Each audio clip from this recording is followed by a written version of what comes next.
47 years.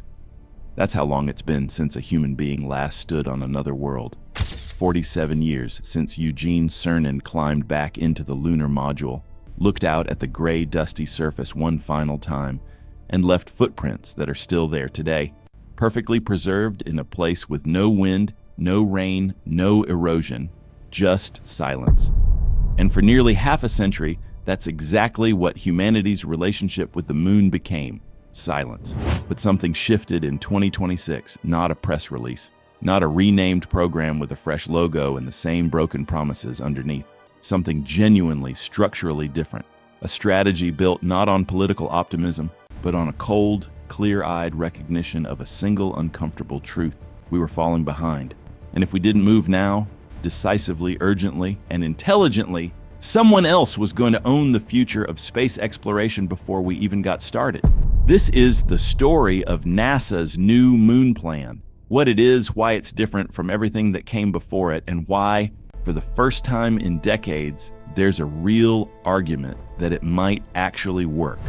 To understand why 2026 matters, you first have to understand why the previous 50 years didn't. Because the failure of America's post-Apollo space ambitions wasn't a failure of technology. It wasn't a failure of human talent or scientific knowledge. NASA has always had extraordinary people doing extraordinary work under impossible constraints. The failure was institutional, political, deeply, frustratingly human.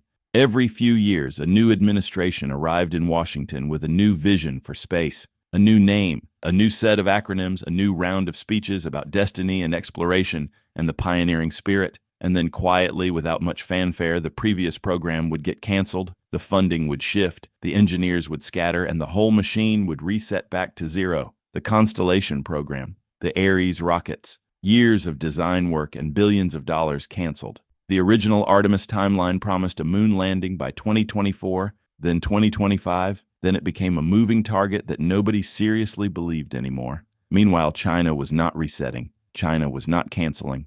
China landed a rover on the far side of the moon, something no country had ever done before in human history. They retrieved lunar samples. They filed hundreds of research papers on lunar geology, resource utilization, and long-duration habitation. And they announced a concrete, funded, fully staffed target, a permanent presence on the moon by 2035. NASA's new leadership looked at all of that, looked at the internal state of their own programs, and made a decision that institutions rarely make. They admitted the problem out loud. The old approach was too slow, too unfocused, too comfortable with delay, and in a landscape where the stakes were no longer just scientific prestige, but genuine geopolitical positioning, that comfort with delay had become dangerous. So what changed? What does the new plan actually look like underneath the announcement? The first thing NASA restructured was Artemis itself, the flagship human spaceflight program that was supposed to carry Americans back to the lunar surface. The original Artemis 3 mission was designed to land directly on the moon. Impressive on paper, but the number of unvalidated systems, untested hardware, and unresolved engineering questions sitting between that plan and a safe human landing was, to put it charitably, significant. The restructured approach does something more methodical. Artemis 3 now focuses on testing critical systems in Earth orbit. No lunar landing. No rushing past the verification steps because a deadline is politically inconvenient. Just rigorous, systematic confirmation that the hardware works before human lives depend on it. It sounds like a step backward. In reality, it's the kind of disciplined thinking that separates programs that succeed from programs that produce tragedies.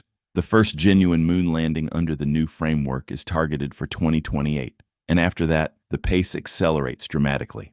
Missions every 6 months. Not the years-long gaps of the Apollo era, not the decade-long silences that followed. Regular, sustained, rhythmic return trips that build knowledge and capability incrementally rather than treating each mission as a once-in-a-generation event.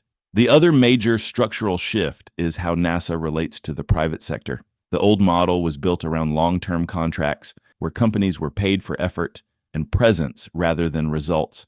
It was comfortable for the contractors, it was expensive for taxpayers, and it was very, very slow. The new model forces competition. SpaceX, Blue Origin, and other commercial players are now operating in an environment where funding follows performance. You deliver on time, within spec, with working hardware, you get the contract. You fall behind while your competitor doesn't, the work goes elsewhere. This single philosophical change has the potential to compress development timelines that once stretched across decades into just a handful of years. Because when a company's survival depends on solving engineering problems faster than the team in the next hangar, problems tend to get solved with remarkable speed. But the most extraordinary part of NASA's 2026 strategy isn't the restructured Artemis schedule or the competitive contracting model. It's what those things are building toward, the three-phase long-term plan that, if executed, would represent the most significant expansion of human civilization since the first Polynesian navigators crossed the Pacific. Phase 1 covers 2026 through 2028, and its purpose is intelligence. Before you build anything on the moon, you need to understand the moon in a depth and resolution that current maps simply don't provide. NASA will deploy rovers, autonomous drones, and orbital satellites specifically designed to survey the lunar South Pole region, the area where permanently shadowed craters trap water ice that has been accumulating for billions of years. That water ice is not just scientifically interesting, it is strategically critical. Water can be split into hydrogen and oxygen, the two components of rocket propellant. A moon base with access to lunar water ice becomes a refueling station at the edge of the solar system, dramatically reducing the cost and complexity of every deep space mission that follows. Phase 1 is about finding those resources, mapping those craters, and identifying exactly where Phase 2 needs to go. Phase 2 runs from 2029 to 2032, and it is where the moon stops being a destination and starts becoming a construction site.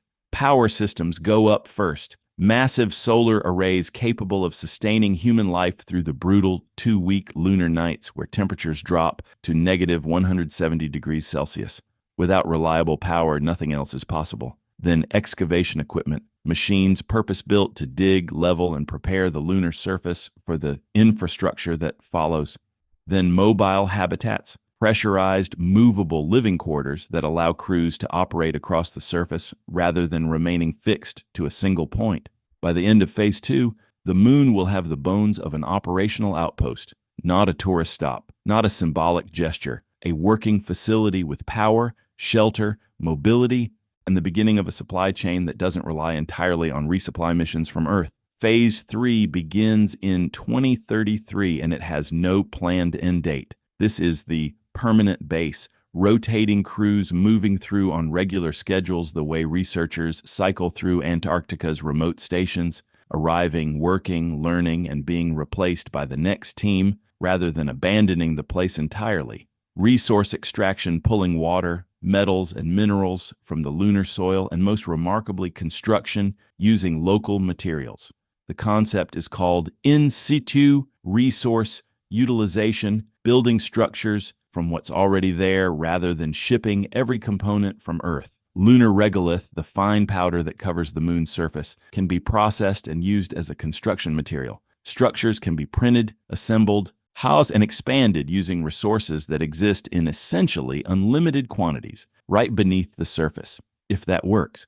And the physics and early-stage testing strongly suggest it can, then the cost of maintaining a permanent human presence on the moon drops by an order of magnitude, and the moon stops being a place we visit with enormous effort and enormous expense. It becomes a place we simply live. There's a question worth sitting with as you absorb all of this, the one that always surfaces when space exploration enters the conversation. Why does this matter? The answer isn't just scientific, it isn't just geopolitical, though the competition with China is real and consequential and not something any serious person should dismiss. The deeper answer is generational. Right now, somewhere in the world, there are children in classrooms who will be in their 20s and 30s when Phase 3 begins. They will grow up in a world where humans don't just visit the moon on rare, celebrated occasions. They will grow up in a world where humans live there, where the moon is not a destination, but an address. We have no reliable way of predicting what that does to a generation's imagination, what problems they'll feel capable of solving, what questions they'll feel licensed to ask, what they'll reach for when they look up. That might be the most important thing NASA is building, not the habitat modules or the power arrays or the resource extraction systems. The permission to believe that the reach of human civilization doesn't end at the edge of the atmosphere. So tell me, do you think NASA's three-phase plan is realistic this time? Or does history suggest we should be skeptical? Drop your thoughts in the comments. I want to know what you actually think. If this is the kind of content you want more of, subscribe. We go deep on space, science, and the questions that deserve more than a headline. And the next video is right there waiting, covering China's lunar program in full detail and just how close they actually are.